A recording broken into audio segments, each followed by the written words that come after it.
मानदेश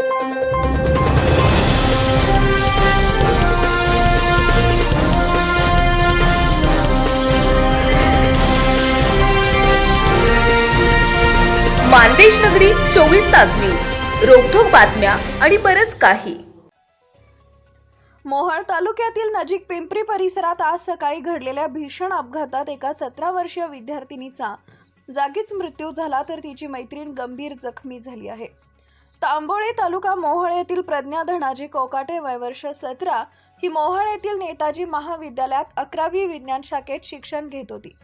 तिची मैत्रीण स्नेहल काशीनाथ वाघमोडे वय वर्ष 17 राहणार नजीक पिंपरी ही कन्या प्रशाला कनिष्ठ महाविद्यालय मोहोळ इथं 11वी विज्ञान शाखेत शिक्षण घेत होती.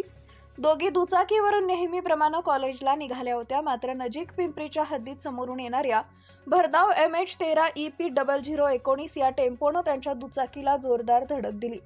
धडकेचा जोर इतका भीषण होता की प्रज्ञा कोकाटे हिचा घटनास्थळीच मृत्यू झाला. अपघाताचा आवाज ऐकताच परिसरातील नागरिकांनी घटनास्थळी धाव घेतली. गंभीर जखमी अवस्थेत असलेल्या स्नेहल वाघमोडे हिला तात्काळ मोहोळ ग्रामीण रुग्णालयात दाखल करण्यात आले. मात्र तिची प्रकृती चिंताजनक असल्यानं पुढील उपचारासाठी तिला सोलापूर येथील खासगी रुग्णालयात हलवण्यात आले होते, पण उपचारादरम्यान तिचाही मृत्यू झाला. घटनेची माहिती मिळताच मोहोळ पोलीस ठाण्याचे अधिकारी घटनास्थळी दाखल झाले.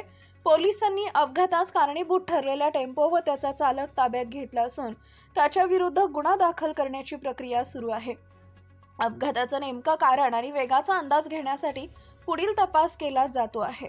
विद्यार्थिनीचा असा अचानक आणि दुर्दैवी अंत झाल्यानं तांबोळे नजीक पिंपरी व मोहोळ परिसरात हळहळ व्यक्त केली जाते आहे. शाळा महाविद्यालयीन विद्यार्थ्यांच्या सुरक्षिततेचा प्रश्न पुन्हा एकदा ऐरणीवर आला असून भरधाव वाहतुकीवर नियंत्रण ठेवण्याची मागणी नागरिकांकडून होत आहे.